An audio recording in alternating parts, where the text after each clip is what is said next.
thank you for signing on, everyone in our Archmere community. The business unusual.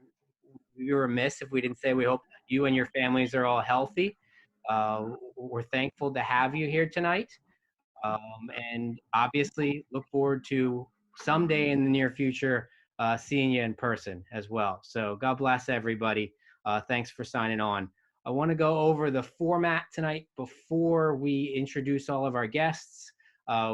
We do not have the chat function open tonight. What we do have is the Q&A function open tonight. So if you have a question, any of our guests have a question that they would like answered, you can enter that in the Q&A box. And then you also have the ability to upvote questions. So if you have a question that's similar to what someone else asked, you can click I think it's the thumbs up button, which will upvote it. And then that question will move up to the top of our screens.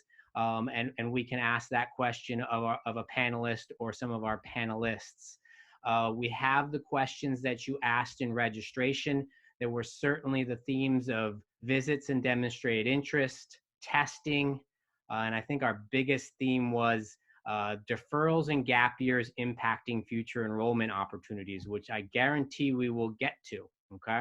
We're gonna spend a couple minutes allowing our guests to introduce themselves, set some context for the evening, talk about where they're coming from, the challenges that the COVID-19 pandemic has presented to them as enrollment officers and as stewards of their campus. And we might even get to know them a little bit better along the way. So Rodney, we're gonna start with you if you could introduce yourself. Sure, good evening everyone. Rodney Morisson, Vice President for Enrollment Management at UD. Been here about 8 months, and prior to that I was at Stony Brook University on Long Island, New York, and prior to that I was at Rutgers University in New Jersey, and prior to that I was up in the Poughkeepsie area at Mount St. Mary College, and prior to that I spent a lot of years at University of Pennsylvania, undergrad admissions, and at Wharton School at the MBA program. And prior to that, I was started my career at the University of Rochester in admissions. So that's my quick and dirty background. Thank you, Rodney. Krista? Hi, good evening, everyone. I'm Krista Evans. I'm the Director of Admissions at Kutztown University. I'm also just in my first year at Kutztown, coming up on my anniversary next week. And prior to my time at Kutztown, I worked at Lehigh University for almost 20 years. So that was the majority of my career. Prior to that, I was at Cedar Crest College, which is a small women's college here in the Lehigh Valley. I live in Bethlehem, Pennsylvania. So great to be with you all tonight. Thanks for coming. All right, Jason? Sure. Good evening, everyone. Just to reiterate what Chris Boehm had said, I hope everybody's doing well and families are well. My name is Jason Nevinger, Director of Undergraduate Admission at the University of Rochester in Rochester, New York. I've been with University of Rochester for 5 years now. Before that, 9 years at Carnegie Mellon University in Pittsburgh. Before that, a couple years at Duquesne University in Pittsburgh. Before that, Westminster College. So I have been in college admission now for a little over 22 years. And wonderful to be here, and thanks for the invite. Great. Thanks for being here, Jason. And then someone who might need a little more of a definition of who he is and where he's coming from. We've got Jeff Kallay.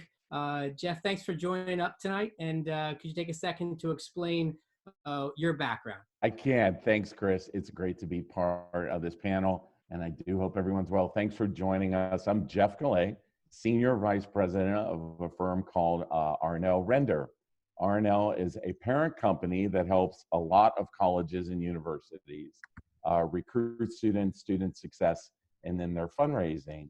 I was born in Pittsburgh. I'm a Pennsylvania guy, but the far end of the state. I'm a first-generation college grad and started in the admissions office at a small liberal arts college in Cleveland, Tennessee, Lee College. Got into the marketing side of things, and I have the privilege, before COVID, of touring colleges for a living and helping colleges and universities make campus visits more strategic and better for our families. And I'm coming to you all from my place in down south in Birmingham. Terrific. So yeah, a little context to where everybody's coming from. I do think it's important to let all of our guests know tonight that a lot of what we're going to be talking about is either opinions or educated guesses on information that we're providing. Uh, we love providing facts and definites and believing that everything we're telling you and giving you is going to help you make the best decisions for you within the college search, within the family structure. But there are some things that might be presented tonight that might not come true. What we will continue to do in the college counseling office is answer any and all questions that you have, send out messages that we think are important for the group on a regular basis, and obviously bring in experts like we have tonight whenever we can to answer any and all questions. So what I'd like to start, and I'd like to present Krista, Rodney, and Jason, we'd like you all to answer this question, and I'll direct them individually. What has been the short-term impact on enrollment, and how might that affect next year's application cycle? What I'd like you to address in there is the biggest question that came up in registration was, do you believe that deferrals and gap years, you can address how many of those that you've had, and do you think that will impact next year or even the following year's recruitment cycle in terms of, I think a lot of our families are worried about, are there going to be less seats available? Jason, can we start with you in terms of the short-term and predicted impacts on enrollment, and then deferrals and gap years? Sure. So I think what's really interesting is a lot of times in college admission and enrollment management, we talk about predictive modeling, we talk about educated guesses, and looking at numbers to kind of help us tell the story of what will happen. And now more than ever, it's really difficult to predict anything, a week from now, let alone what will happen a year from now. I've had the opportunity to actually yesterday sit on a panel with a number of secondary counselors, independent counselors, and the idea of deferrals came up quite a bit. It kind of seems like it's the topic du jour in college admission. And, in all honesty, from the University of Rochester perspective, we fielded a lot of questions about that, and we get a lot of questions about that. But I think that it is more of just the unknown for people to kind of figure out, how do I navigate something moving forward in the new normal. But I don't know if we'll ultimately see many people actually take us up on the deferrals. Right now, we have 11 compared to 11 last year. So, I mean, that's pretty much average. We've certainly fielded more questions about it, but that haven't actually materialized into sheer numbers. And we've taken the approach that we're not going to change up our process. We still have a process where students have to explain what they're going to be doing during their semester or two of deferral. And it has to be something that is of worth, that it's not something where they're just going to, binge Netflix for a semester or two, that it has to be productive. And what we're seeing now is really, again, not dissimilar from other years. Okay. Rodney, could you talk about the impacts at UD over the last, or at least what the short-term predictions are? Sure. So currently, our deposits are running about 5% behind where we were at this point last year. And frankly, that might be a good thing, given we'll have a little bit of wobble room in terms of the ability to social distance a little bit more, and we're still trying to work out a lot of things like what the residence halls are going to look like, and classes, and all those issues. But in terms of, and just to comment on the deferrals, similar to Rochester, we're not really seeing an uptick yet in terms of requests for gap years or deferrals, but we are noticing that there seems to be a few more students who just haven't made a decision yet, so who haven't deposited, and they may be still trying to wait and see what the fall is going to look like before they make up their mind. And I know there's still some schools out there who have a June deposit deadline as well, but we think that, again, there's a number of students who are going to wait and see if the school's going to be all virtual. Then and it seems like there's a little bit more of a negative tone and feeling around that versus if it's going to be in person and students back to school. I think where we're going to wind up is that, at least at UD, that it's going to be some sort of hybrid, at least this first semester in the fall, where the goal is to bring everyone back. Although we have a million different scenarios because we don't know what the trajectory of the pandemic is going to look like. So we have to have all these scenarios. And I think all of my colleagues will probably sick to death at all the different scenario planning that we're all having to do. But again, our preference is to try to come back in the fall, and we'll make those decisions probably in the next few weeks, at least what our primary plan is, and that actually is that, and then we'll have different plans to move forward. And I can tell you one of them is maybe we start a little bit later maybe we start on time. Just recently this week I heard maybe we start a little bit earlier so that we can be done before sort of flu season hits. So there's lots of different planning going on.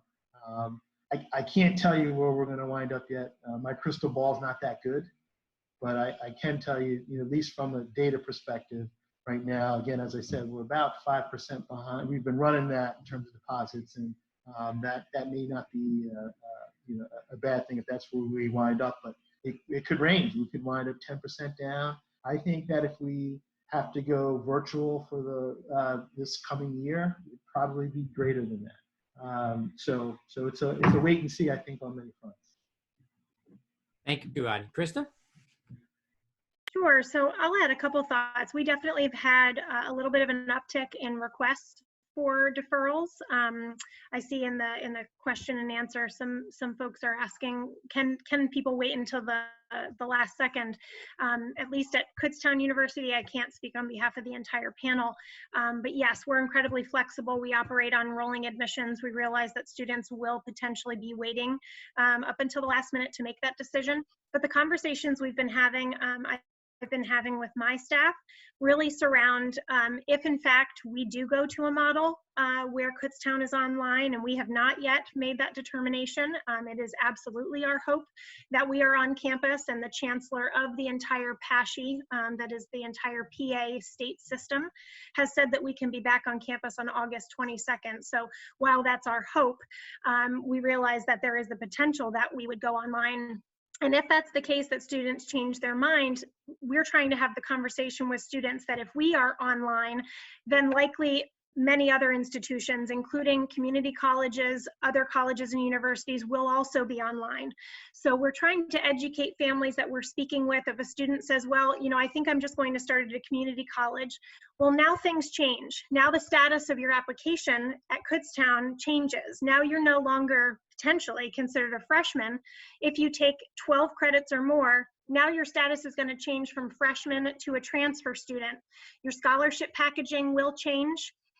Your financial aid could potentially change. So there's some real implications to a decision like that. Again, we're just trying to counsel families and understand where they're coming from, trying to allay their fears, but realizing too that this is a moving target, right? We really don't know what's happening. I literally just worked with our president at Kutztown University this week to send out a letter to our deposited students saying, again, we're hoping to be on campus. We'll continue to update you.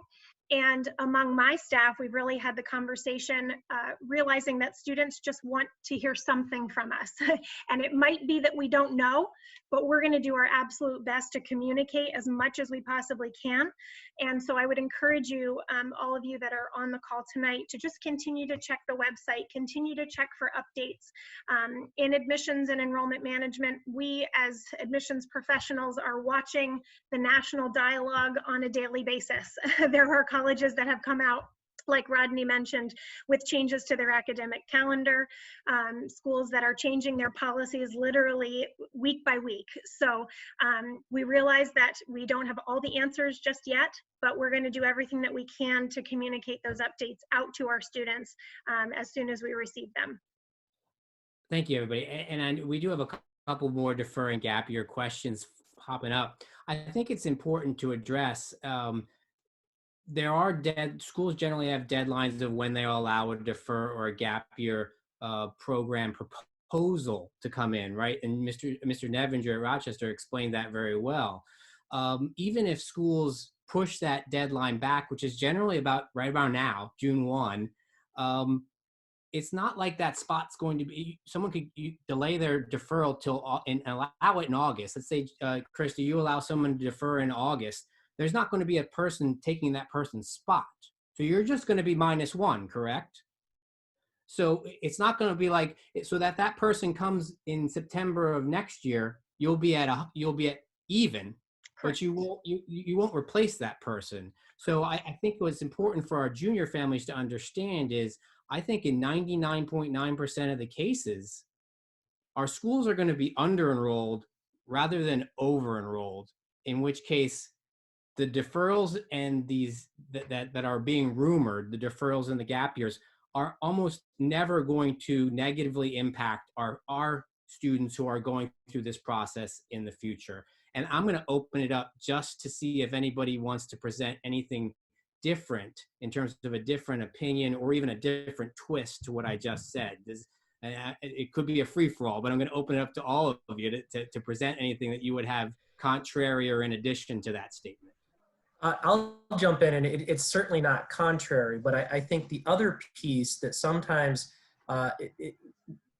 people might not think about is the number of people on our particular campuses certainly includes people that are coming in, but it also has to do with the number of people who are going out. And in this instance, what I'm talking about are students who are studying abroad. And I can guarantee that one of the groups of students who will be opening up beds on college campuses a year from now, a semester from now, maybe, is that those students who are now choosing to study abroad because they haven't been for a particular amount of time. And that just gives us more opportunity to bring in perhaps more students to help balance that ebb and flow of people coming and going. Thank you, Jason. Okay, let's get into a little bit of testing. I think we need to present your testing policy, or if you've changed your testing policy. But in terms of SATs dates being canceled, ACT dates being canceled, and I will give some context to all of our presenters. We ran numbers a few months ago, and I shared this with everybody in the profession. In our community, where generally 90% of our students are done testing in August, only about 30% of our students actually have a test score in our rising senior class. So we've almost flipped it. And every day, more and more schools are announcing that they are not requiring testing. So let's pose two different questions. One, are you requiring them or not, and your thought process on that? And if you're not requiring them, what do we use in lieu of those? Which I don't think is a new question, but it is something that might be asked more in this year's class as test scores become more, just having them becomes a little bit scarce. Rodney, you have a unique process, so I'm going to start with you right now. Sure, Chris. So in the state of Delaware, we are test optional and have been that way for the past, I want to say 4 years or so. And So that's an easy question for your students. And what we're looking at now is whether that makes sense to extend that for students outside the state. I was on a call earlier today with the president from the College Board, and to your point about only 30% of your students having a test, he said that there were at least a little over 1 million students who would this time last year had taken the test that didn't have the opportunity to do so, and so that they basically are assuming that most schools will go to some form of test optional. They know that's coming. It just makes sense, and it was surprising to hear that coming from the board, but they're sort of aware that that's probably the best situation for all of us. So I'll stop there. Jason? Sure. We are test optional. This was our first year test optional. We actually were test flexible since 2011, meaning that students could choose which form of testing. It could be AP exams, it could be any number of things. So for us to go test optional this year, it wasn't that big of a stretch. And I was just looking at some numbers. 17% of our applicants this year did not submit any testing. 11% of our admits did not submit testing, and 16% of our enrolling class did not submit testing. So this particular piece of the, as a result of the difficulty and the pandemic that we have, it is not one that the University of Rochester certainly is going to be losing sleep over. It will not impact how we review and how we go about the application process in any way. I will say to the second point, as it has been unfolding this year, is it puts more emphasis on the school curriculum, the coursework that students choose to take, how they do in particular subjects. And this semester aside, to a certain degree, because of the unknown of how schools are kind of grading and how schools were able to leap on to the online learning platform, it also puts a lot of emphasis on the senior year.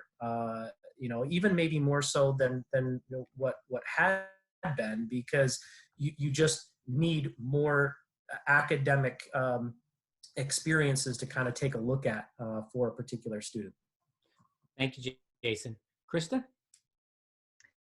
So when the College Board canceled SATs on March 14th, we still had a significant number of seniors in our pool who were impacted by this decision as a result of coronavirus. So we actually had to pretty swiftly change our own policy about testing.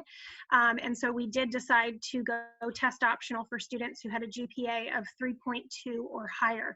We've not yet made a determination on whether we will go test optional for next year for the class enrolling in fall 2021. However, there is already conversation happening again at the PASHE system or throughout the PASHE system.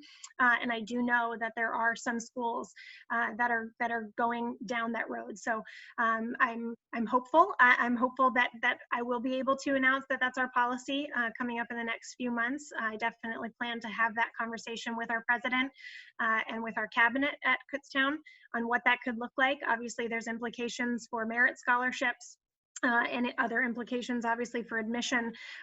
We are pretty cut and dry when it comes to the admissions process in terms of just looking at GPA and testing. Coming from my previous institution where we were reading holistically, there were many other facets of the admissions application that we could review. We had essays, of course, recommendation letters, students would submit resumes, interest in the university, all sorts of things. And so it's exciting. It's an exciting time for me to kind of challenge the process, at least the way that it's been done in the past at Kutztown. And I'm hopeful that we can start looking at some of those other options. Students maybe submitting a video, students, submitting all sorts of supplemental materials that again, we're looking for opportunity, and we're seeing this as a great chance for us to consider some new policies. So no decision as of yet, but again, I'm hopeful that that will be forthcoming in the next few weeks. Thank you, everybody. And I don't want to assume that all of our audience members knows everything that's going on in the higher ed world. Everyone on the screen right now gets inundated with emails about updates, but as I think it was addressed earlier by Rodney, a lot of schools are moving in this direction, some type of a test optional opportunity. Villanova came out last week, Elon came out last week, UConn, a big flagship, came out today, I believe, and announced it. So especially for our junior families who have started to develop lists and affinities towards certain schools, you should be exploring this. You can certainly ask us these questions, Ms. Souza or myself, in terms of what are the school's policies, what are you hearing? But I think at the end of the day, when everything kind of washes out, I think we're going to see more of the majority not requiring the tests and perhaps asking for something alternative, but perhaps just being simply, if you don't submit them, we won't use them. And including any of our student athletes that are on audience members, the NCAA is considering that as well. They waived them for this year's incoming freshmen as a criteria for eligibility. And so keep that in mind as well.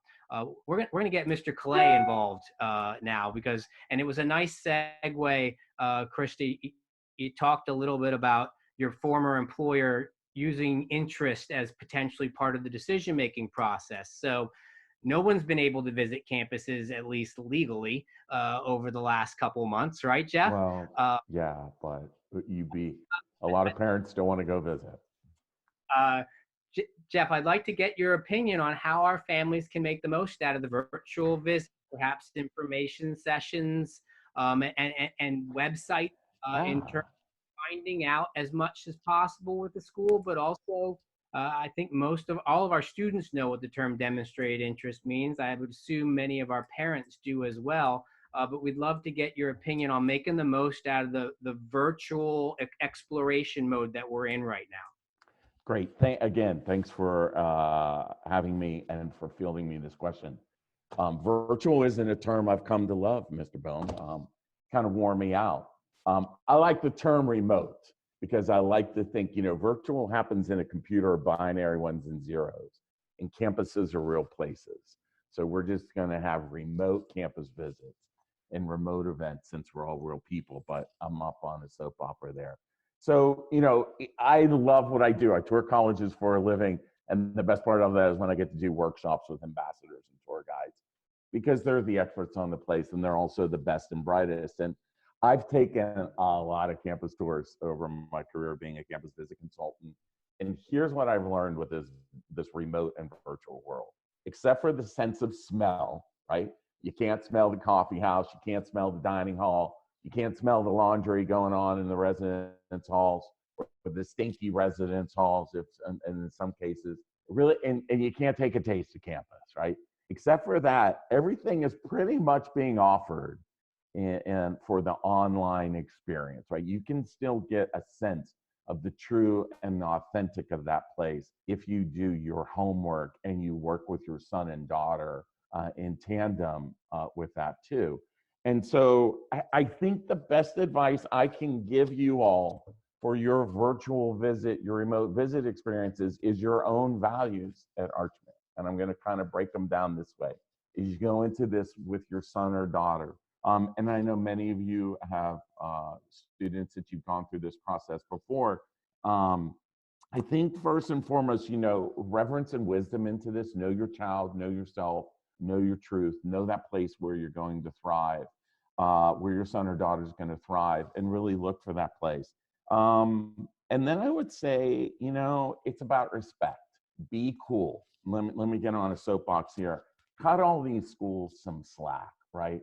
We as a society, as a world, were not prepared for COVID and pandemic. And place-based education, like these great schools that are being represented here, their job was all about getting you to come to campus, to come for open houses, to come for events.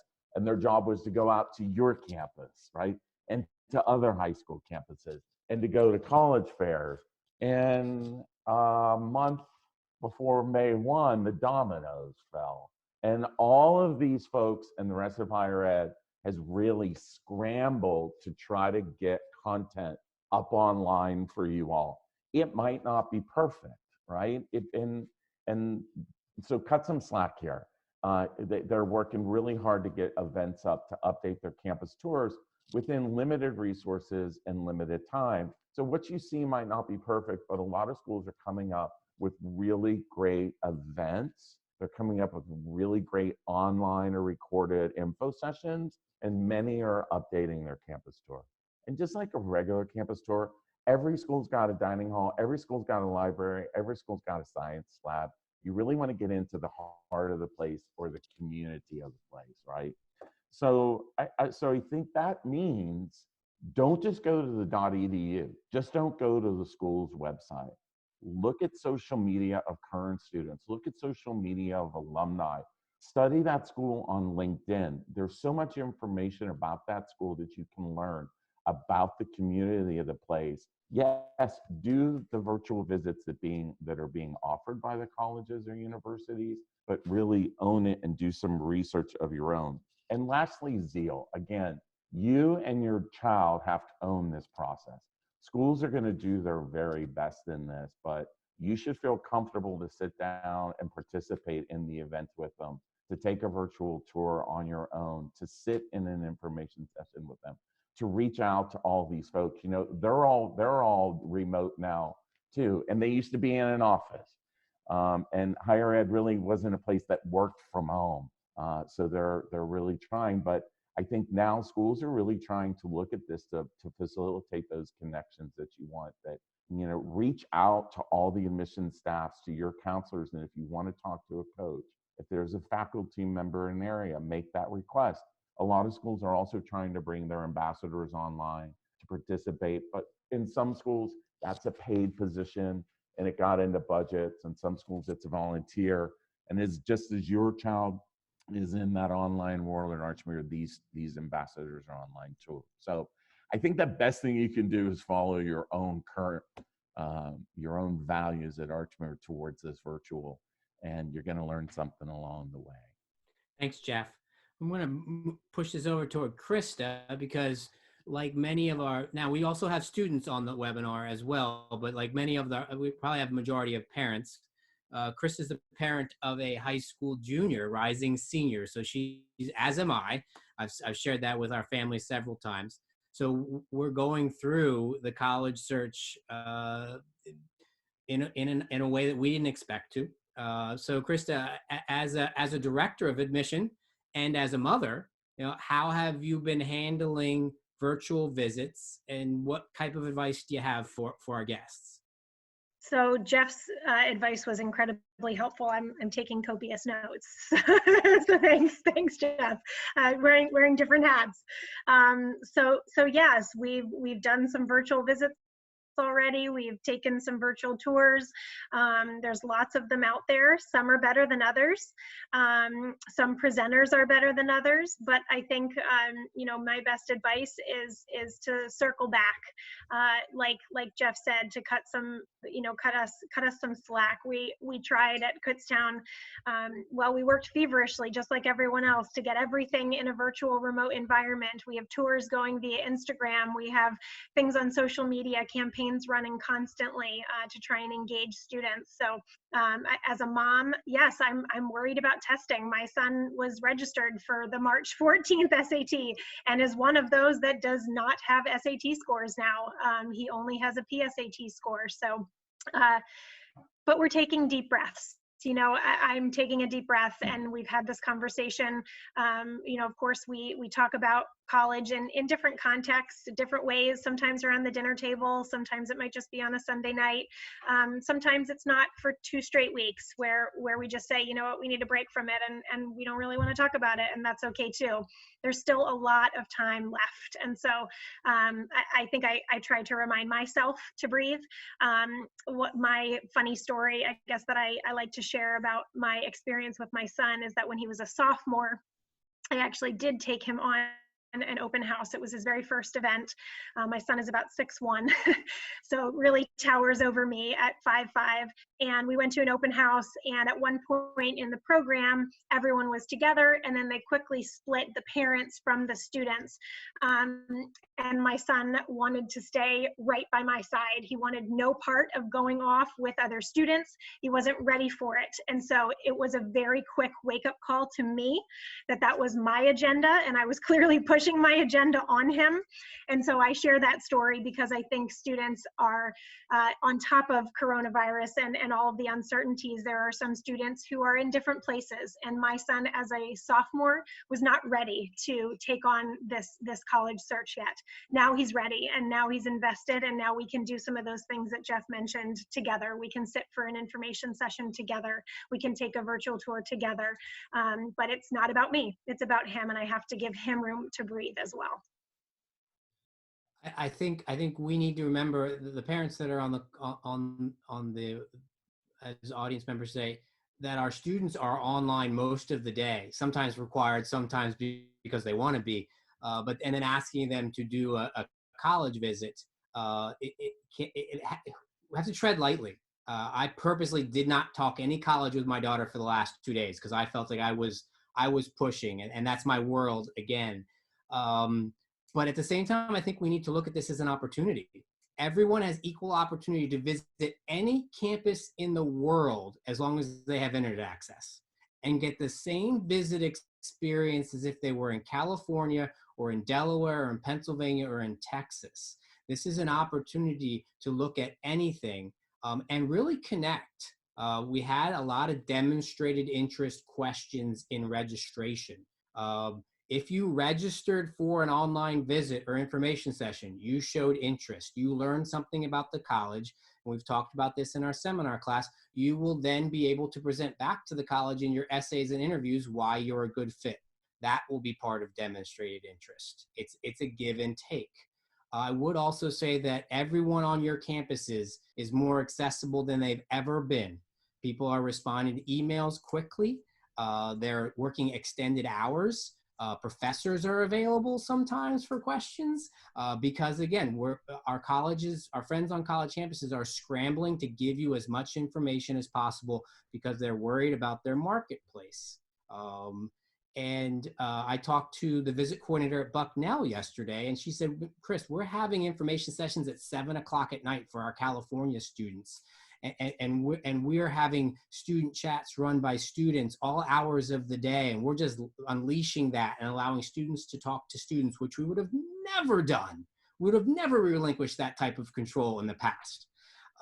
So there's opportunities here as well as some struggles that go along with it. Okay. I want to address. Chris, can I just add? Yes, please do. You said it's an opportunity to take a look at a lot of schools. It's also an opportunity to spend some time taking a look at the community where that school is located, right? That as you're online, there's so much information that I think many times families, when they're scheduling their physical campus visits, just do one after another and don't take enough time to see the location, the town. And now you have an opportunity in so many ways to research what's near campus and to investigate that location as well as the campus. And I will leave demonstrated interest in virtual visits with this thought. If anyone has done visits, it's the same virtually as if you were in person. We're following up with the admissions rep. We're starting to create a relationship with that person that might be the first or even sole reader of our application. It's an opportunity to put a face or at least start a message with the admission office. When I'm in seminar with our 40 students, which is a lot larger than I'm used to, and I ask how many of you have done an information session or a virtual visit, and probably almost everyone raises their hand, and I say, okay, keep your hand up if you followed up with the admission officer who's responsible for reviewing applications from Delaware, and half the hands go down, and that's in an audience where we're preaching this, not only as maybe a benefit in the admissions decisions, but also to make us more comfortable with the whole process. Please remember those things. And it's not easy because I'm facing the same challenges in my living room every night when I'm saying, did you send the follow-up? Did you send the follow-up? to just start the relationship. And then the kids get really excited, as my daughter does, when the person replies. So there are opportunities here. I do want to, Jason, you have something? You look like you're ready to talk. Yeah, I really want to emphasize that as you talk about the demonstrated interest and what that can be. I can tell you that every admission, not every, but most admission counselors who are out there are hungry to connect with prospective students and parents, that are just at the very beginning of this process, because we literally are scratching our head, worried to death that we're not going to have the opportunity to engage with people in a face-to-face, human kind of environment that is so integral to college admission. It's the hardest thing that I think that we're having to navigate is college admission. Yes, it's enrollment management, and yes, there's a lot of components to that. But at the very end of the day, it's being in the space with a parent, with a student, trying to figure out what they're looking for and how can I help you figure out if this is the place you want to call home for the next 4 years and then beyond as an alum. And rooted in that is that human experience of engaging with somebody across the table or around a table, like in an interview or at a high school visit. And we can't do it. And for somebody to give us a call and ask us, it's just like sharks to the chum, right? I mean, we're just like, yes, let me help you figure this out and answer your questions. And my gosh, it's the single best thing you can do to try to figure out, how we can help you. And we just, because we miss that human, interaction and component of what this process is all about. So Catherine's writing a summary of tonight's program. So sharks to the chum is definitely going to be quoted, Jason. We're going to use that. Absolutely. I wanted to address up a couple quick questions that are in the question box, and also tell any of our family members or students that ask a question, if we don't get to it, please email Ms. Souza or myself tonight and we'll get you answers. In terms of testing, to quote JT Duck at Tufts from my conversation on Monday, high test scores are never a bad thing. So if you have high test scores, they're still going to be respected. It's still going to be, it's just like one other strong part of your application, just like strong grades or great talent.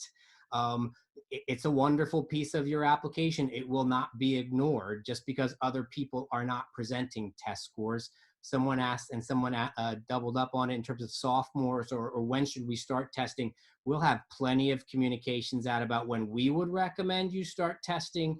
I think those of you in the advanced math track, perhaps we have some AP calculus students as sophomores. Yes, fall testing would be something that might be considered if you feel prepared for that. But we'll have plenty of answers about when to start testing. Most of our rising juniors will not start testing until the spring. But a lot of that is individual, so I want to answer those questions individually rather than a group. So please email us if you have some questions about that. If you feel stressed about when the sophomore families, when we should be testing, or our plan is this, is that right or wrong? And we'll give you as best information as we possibly can. Jason, I'm going to come back to you here. How do you think the college search, so a little bit of opinion here perhaps, how do you think the college search process will change in the short term for our families? Well, and I think it was one of the questions that you kind of threw out to us at the start of this. And it actually relates back to what I just said. I think that, how it's going to change for families is that they are going to have to be able to think creatively in terms of how they get their questions answered and how do they get the vibe and the feeling of a place when you may not be able to be physically there. And part of that is through, remote opportunities. Part of that is, how quickly somebody might get back to you. It might be in terms of how somebody answers your questions and the depth to which they are trying to help you navigate a very difficult process. One of the things that I've heard from different counselors over the last couple days talk about the questions that they're kind of fielding from parents and from students. And it's about like, how did you care for the students that, you know, were suddenly disrupted, right? Or how are you kind of helping somebody? And it kind of is more of like this humanistic kind of touchy-feely stuff that, to be honest with you, that's probably what it ought to be, you know, all along. And maybe COVID just kind of got us all down to a point where we're actually able to, you know, talk about, like, you know, the things that are really important. And I think that the emphasis on care, community, togetherness, solving problems together is probably going to be, my hope, my opinion is that, my wish is that that kind of becomes more at the forefront of how people navigate their college process. And you know, I would also say that it will, you know, I think that, you know, there's been such a rush to decide early, right? You know, maybe it's early action, or, you know, maybe it's early decision. And maybe this process and how things will change is people will be more reluctant to make a decision as soon as they may have in previous years, because who knows what can happen. And again, those are my opinions, but that's kind of what first came to my mind when I read the question. And Jeff, we had a conversation last week about, even when things maybe start to kind of get back to normal, God willing, and we're praying for that, right? Yeah. It's not going to look exactly the same as it did last year. So what are some of your philosophies on that? So RNL, along with Campus, ESPA, and the NAI and CapEx did a parent survey, and it was really kind of fascinating how the virtual online stuff rose and always did, and how print. So I think one prediction of search in the college search might be less print arriving in mailboxes or to counselors' offices. That's one thing. But I think we're going through this as campus visit consultants, right? Like, when we open, how do we reopen? And just because the campus is reopening for its students doesn't mean it's going to reopen for prospective families, right? The safety of students, it was paramount in all this. And so then it is, will it be a more self-guided? Do we want to put a tour guide at risk to be with strangers? How many people are on a tour? Are there technologies for amplification? Will you be using your phone to hear that tour guide? Will the folks viewing this want to sit in an information session room, shoulder to shoulder with people? Will they want to go to an event on campus with 1,000 strangers?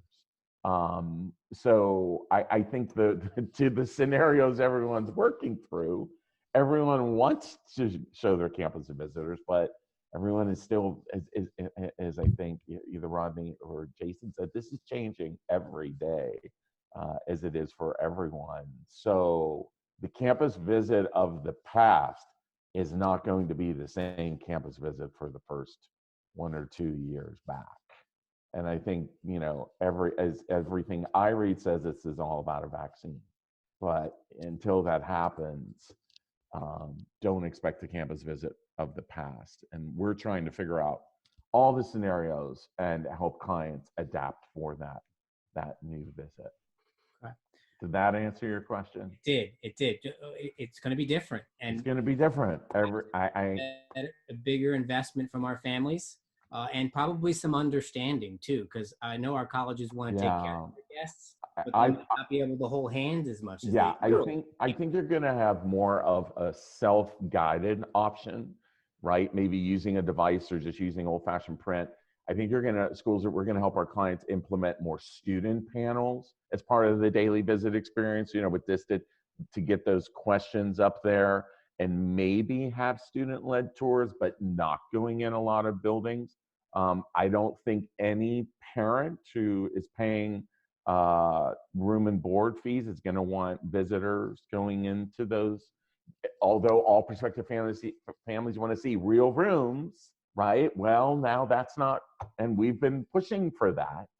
but that's not really an option now in this. So we're all going to need to be flexible and understand current student safety is going to be the top priority of how we execute, and faculty and staff safety of how we execute campus visits and open houses. I'm going to take a ding here as a campus with an opinion, and I'm going to say as a campus visit consultant, events were already being decreased in number, big events and size with higher no-shows. I think big events are going to go, maybe the way the view book.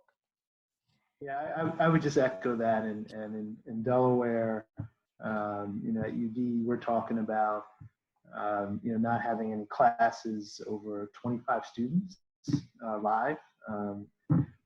It was 50 at one point, but I think we're now talking about 25, and that would be the same for tours. So if we were to do physical tours, then that number is going to be much smaller, and you know, so that's going to impact things. And as far as the classrooms, I mean, students want to see classes. That's going to be much tougher in person as well. So I think to the point made earlier is that, and it's probably long overdue anyway. A lot of things we probably should have had virtual. You know, the ability for families to see classes virtually and all that. So we're pushing. I think we're pushing ahead on some of the technologies we probably should have had some years ago. And so yeah, this is, I guess the phrase that you keep hearing is the new normal, whatever that is. And I think we're all trying to figure things out. The one thing I'll add to it, and that is actually even going to be more of a challenge, is that on many of our campuses, the impact of not having students on campus for this spring semester, and you know, has cost many of us an upwards of $50 to $100 million, and maybe more so. And so, you know, how are schools going to react to you know, to that loss of income, and what changes are they going to make? And so that's sort of a lot of the conversations that I'm in, and how do we provide the same excellent service and quality, and yet understand that you know, that's not chump change in small numbers, and how do we you know, to mitigate and get out of that hole, so to speak. So some schools are going to be obviously challenged more than others there, and what services, what happens to some services. And so those are some real hard issues that I think all of us are facing. Thank you, Rodney. We've got our first real upvoted question, so I'm going to go off the pre-prepared questions.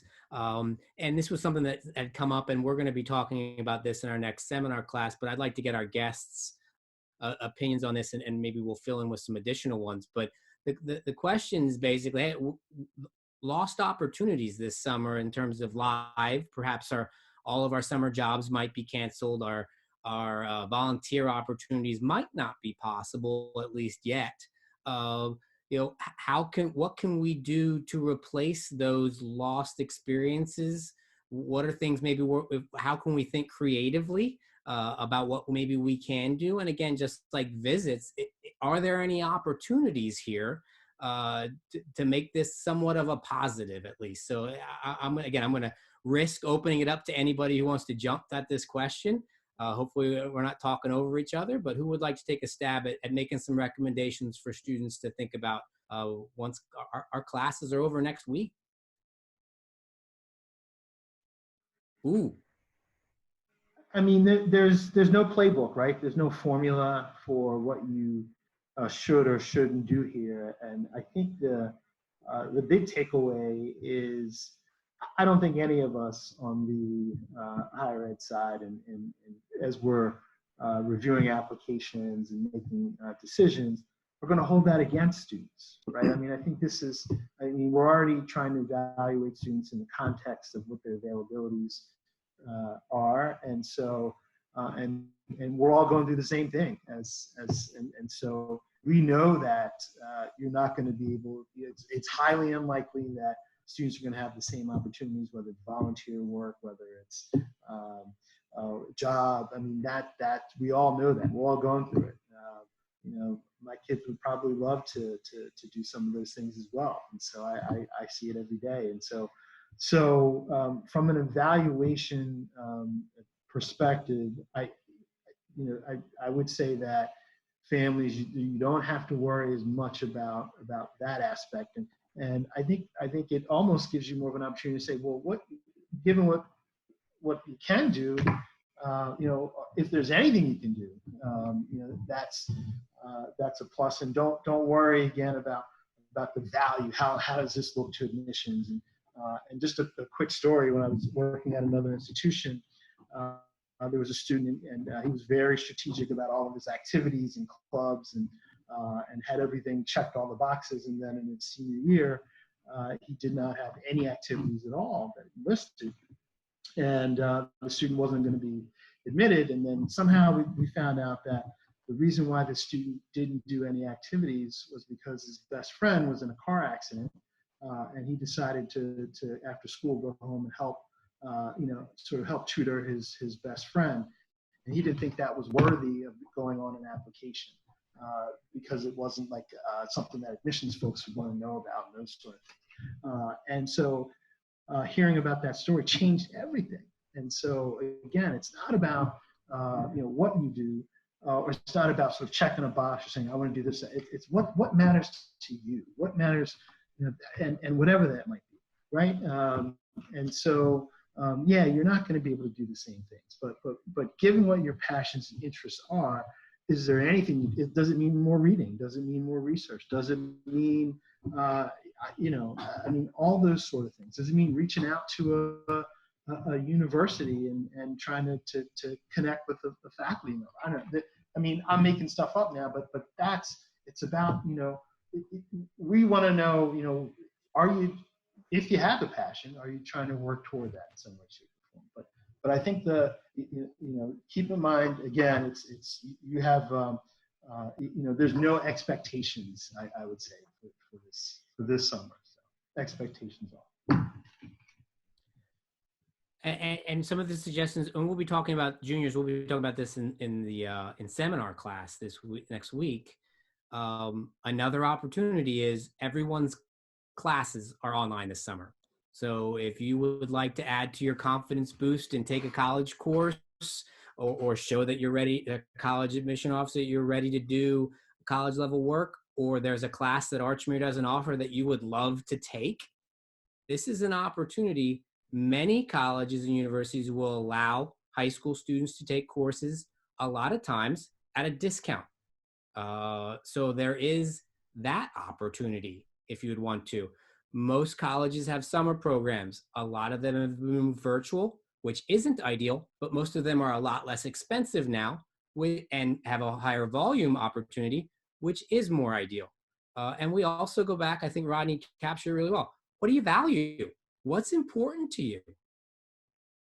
Reading lists, helping other people. It doesn't have to be helping 400 people at a food bank if you're not allowed to do that. It could just be helping somebody across the street. Who are you? What do you value? How are you going to articulate that to somebody who says, hey, what's important to you and how do I see you doing that in your day-to-day actions? It doesn't have to be attached to a corporation in order for it to be impressive.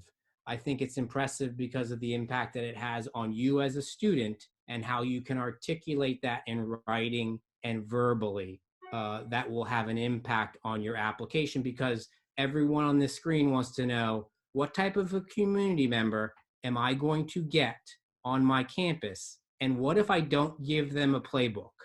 That's what they're finding out this spring and this summer, is when someone's not telling me what to do, or I have to be creative, what am I going to do with that free time?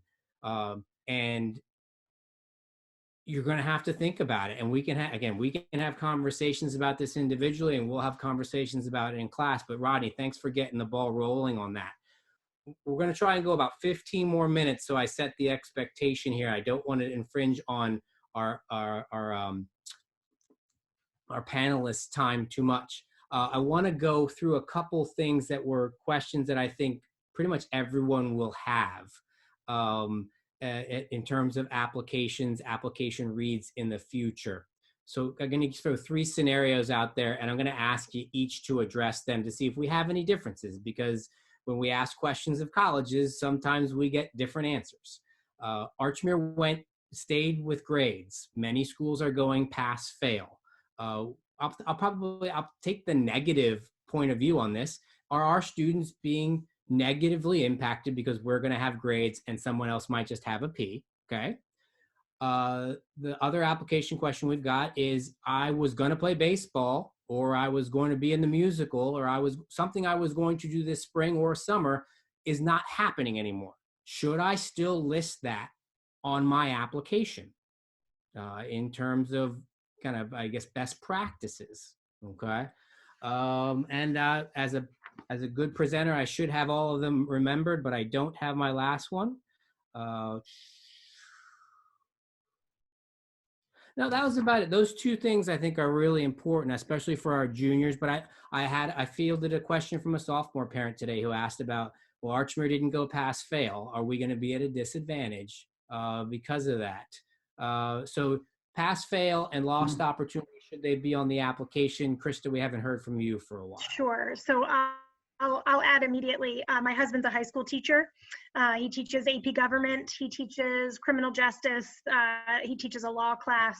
The number 1 word that has been hit home over and over and over again, I know from the leadership in our own district, is compassion. And that's the word, the word of the season for sure. Will your students be at a disadvantage? Absolutely not. I truly can't think that a college would say that your students are at a disadvantage because you chose to provide grades. Everyone knows what your students are going through. And the reality is every high school is different. In our district, it was actually decided that there would be asynchronous learning. So my son, who's a junior in high school, as I told you, has not had a single class with any of his classmates since March 16th. School districts are different, and we realize, again, students are all going through this together. So I really don't believe that your students will be at a disservice. I think it is a question that you can certainly ask every school that you're interested in. Ask the admissions counselor from that school what their policy is and how they're going to review the applications. But again, I can't imagine a situation where an admissions counselor would say that they prefer one over the other. We're taking it for what your school district or what your school has made the decision to do and what's best for your students. To answer the second part of the question, my son made the varsity baseball team, and we were incredibly proud of him. He is, again, a junior, and we were excited to watch that varsity season.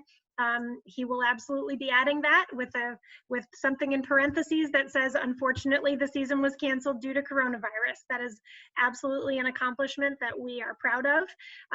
Proud that he put the work in and the time in to try out and make the team. And unfortunately, it came to pass that he was not able to compete in a single game. But from a mother's perspective, that is absolutely something that he will list. And I think it's important for students to indicate those interests. I think it's important for students to show their passions through that list. You know, we're a common application school. On the Common App, of course, you have lots of opportunities to list the things that you're a part of. And I don't think that you should omit them. Like I said, there's just going to be a little asterisk or a little set of parentheses behind everything that we do this season. I think there's going to be an asterisk on the whole year, frankly. So that's my personal opinion, but I'll defer to others. Jason? Yeah, I would say the exact same thing that Krista did with the University of Kutztown. And you know, if I kind of think about where I am in the middle of the application read season, there's something to be said about familiarity, right? Whether it's the school that you know or the kid that you had an opportunity to connect with, on the interview. And I have to imagine, and I'm not saying that, not having a grade is going to be a negative, but to me, seeing a grade actually will feel normal and familiar. And I kind of put down here, thank goodness there's a grade. And I think that just, we realized this semester, this half of the year, and in some instances, to be honest with you, the fall for some places that aren't going to be able to come back, perhaps, that we're going to have to navigate that and be compassionate and be understanding and try to read into the context and a little bit more than just, kind of a one thing, whether it's a listed activity or whether it's a pass, fail, or a grade. It's just going to take much more time to try to figure out who that student is and the right fit. Thank you. Rodney, anything to add? No, not really. I mean, I think I agree with my colleagues that there are already, I don't know, hundreds, if not hundreds of different grading, how schools grade across the country and world, and so we look at each student in the context of the environment which you're in, and so. Certainly, it's not going to negatively impact you at all in terms of grades. If that was the case, I wouldn't be on the call here. I mean, frankly, we loved you guys at Archmere, and Chris, you're okay too. He's an okay guy. So we know the school well. So we're not and think very highly. So no, that's not gonna disadvantage you at all.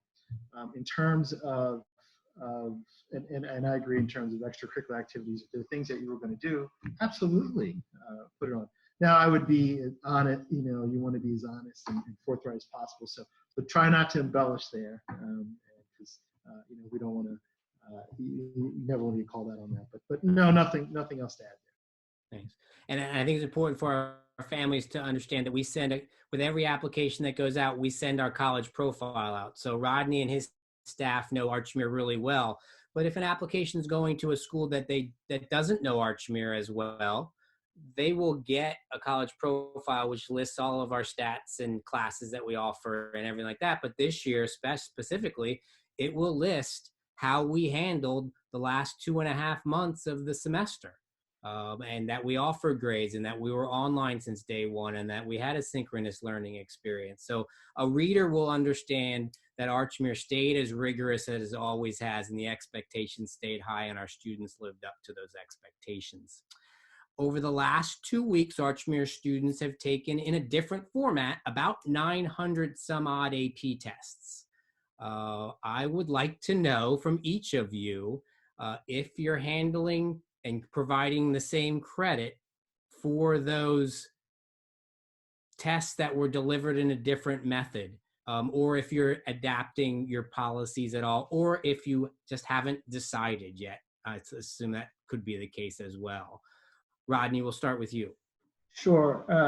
So we did have that conversation at UD, and we are staying consistent with the same AP policies. Now, with that said, earlier today I was on a call with College Board, and I didn't realize how many challenges some students had with whether it was getting on or just sort of system issues, being able to submit. And I got an earful today at how many challenges there were with AP, which I was not aware of. So we may, given the conversation I heard today, we may revisit at least to see what we can do on our end. But I was not aware of that before today. So I'll be curious with the other panelists and Chris, what you think we could do to sort of make things right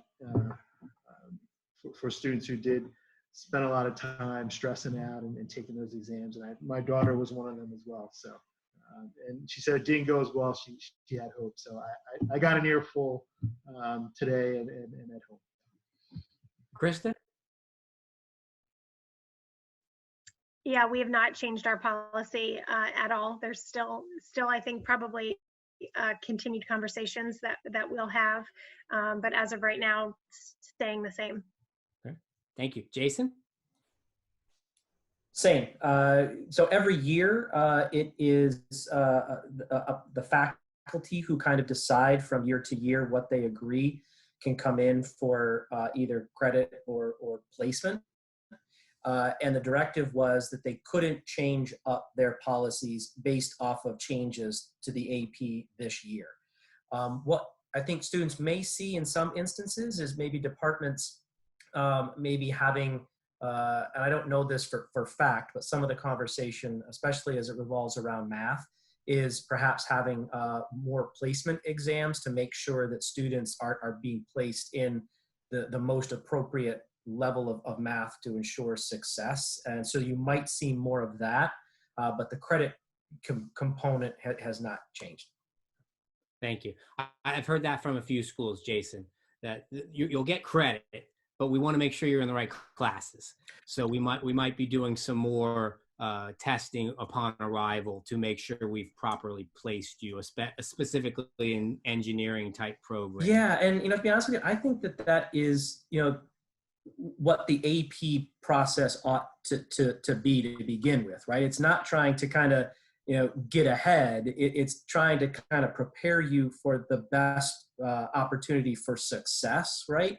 And that's kind of the way that I've always framed, AP exams is, if it allows you to hit the ground running and being able to get a better grade and understand the curriculum at a faster pace even better, then the AP was worth its weight in gold, and not so much kind of being able to jump over a credit or something like that. Thank you, Jason. Okay, so I'm going to try and give everyone a couple seconds to think of recommendations for the good of the order, parting shots, so to speak, and things that you'd like our families to know, either that didn't come up or you'd just like to reiterate to them. And remind all of our families on the call is all these people represent other admission offices, and they're all accessible, and that they're all pretty nice people too, and they like to talk to you. So as Jason was talking about, a phone call is like chum in the water, right? And getting back to the roots of getting to know people really well. I encourage everyone who had questions that maybe were very specific, or they have questions specifically of a school, pick up the phone, send an email. You'll get answers, and people will be responsive. Jeff, I haven't heard from you for a while. I'm missing you. So we're gonna start with you in terms of a parting shot or a final word of wisdom for our students and families on the call. First, take a deep breath. We're all going to work through this. Everyone's figuring it out. Be human. To Jason's point about humanity, human is like, be human. Outside of my tour guides, the greatest part of my job is admissions people. Like, not going to admissions conferences and seeing folks and getting hugs I have learned working with so many colleges and schools that admissions people are some of the brightest and really want best fit students that are going to love their school, graduate from it, thrive, and go on and do great things. And just COVID is a threat to our humanity, not just as a pandemic, but in how we've been behaving. And as my old boss, the founder of Target X, Brian Nowes, that many of us know, that had a career at Albright and LaSalle, and Philadelphia-based Target X, always reminded me, people recruit people. So be human, be human, be human. Thank you, Jeff. Krista, as a director or a mom, it's your turn. I was also going to say breathe. I think, the biggest takeaway or the biggest piece of advice that I can have is that, as Jeff just alluded to as well, that this is a partnership. This is a little bit like a dance. We're trying to figure this out. It's a little bit of give and take, and it's we're doing our absolute best, and that's the bottom line for me, that I know in my heart that I'm trying my best. My staff is trying their best. Our leadership is working incredibly hard to do everything that we can for our students. that we'll get through this together, right? We'll get through this, and this will be something that will define this generation. We were talking about it the other day. This is something that these students will remember their entire lives.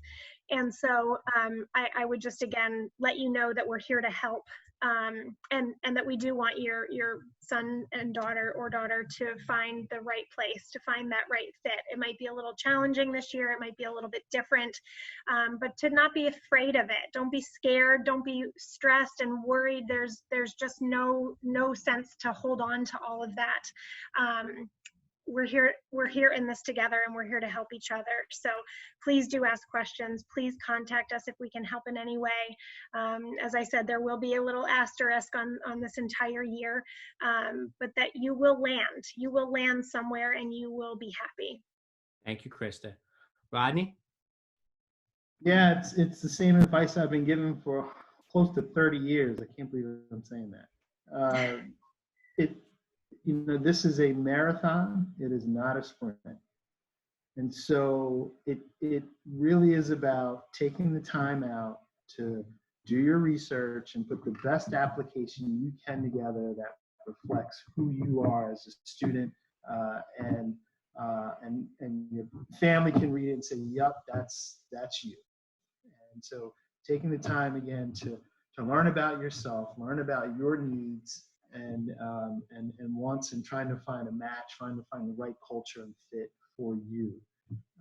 And the last part I'll add to that is there have been a lot of really good questions tonight, and some of them, unfortunately, are out of your control, right? You're not going to know what is going to happen to a lot of the students this year, whether they take a gap year, what that's going to mean in terms of our admissions processes. You can't control that, right? And so I always tell families, control what you can control, right? There's things that are just going to be out of your hands. And so, again, focus on putting the best application you can, and focus on finishing strong as a student, academically, extracurricular-wise, and the chips are going to fall however they fall. But as long as you can feel good about you did the best you could, then at the end of the day, it's going to work out somewhere. Jason. Yeah, I think that we may have talked about this kind of together before everything started, but I know that I've heard from multiple instances in talking to counselors about their experiences, especially with maybe juniors, current juniors, sophomores, that in all honesty, they might be the best prepared group of students who are going through this process, because of how accessible things are. We're here now, I don't even know what time it is, 7:49, and we still have 80 participants about on. And in a normal day, that might not happen because of lacrosse practice, or the school play you had to go to, or mom and dad couldn't be, or whomever is going through the process with you wasn't able to be there together and experience this. And maybe that's the silver lining too, that everybody is able to do this at their own pace, and visit a lot of places, be engaged, and do this process together, which I think it's always meant to be the student's process first and foremost, but it definitely is a family process. And having the opportunity to sit around and not maybe worry about the next thing you got to run to, or I've got to go to this meeting in a minute, or I've got to go to practice. It allows us to be present and really think about, again, what's most important in this process. And we've said it multiple times, it goes back to the touchy-feely, the human kind of process that this ought to be all about. And my God, I hope that at the end of this, people will say, I made a decision because I was asking the right questions, and they were the questions that really hit home to me on a human level. And wherever that is that you end up, if you make the decisions based on that, you'll be exactly where you're supposed to be. Thank you very much. And commend everyone for being on tonight. I think we hit a high of 99. Boy, it would have been nice to hit 100 tonight. But and while Jason was talking, nobody left the room. Everyone was captivated with that close, Jason. So thank you very much. A reminder to our audience members: if you had questions tonight, or you thought of questions that you didn't want to ask in the group, I expect Miss Susan and I will have a bunch of questions in our inbox tonight and tomorrow morning, and we'll get to all of those. Keep the questions coming. I think Rodney's used one of my quotes: let's control what we can control, folks, and we can control how we act through this process and the decisions that we make. We can't control what one college or another college will do, but we can control our own way through this process. And we'll try to keep you as educated as we possibly can. Guys, I know if we had you in person, we'd have a raucous thank you applause for all of you, but thank you very much for attending our panel tonight. It was great to see all of you. It was a little therapeutic tonight, I got to tell you.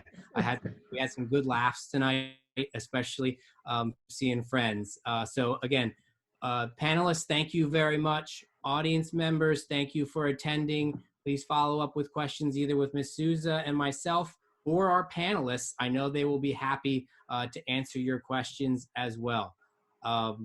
Stay healthy. God bless.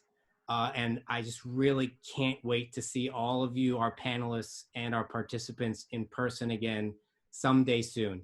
Be well. Take care. Have a great night, Ox. Take care. Good luck, everybody. Good luck. Bye, everyone.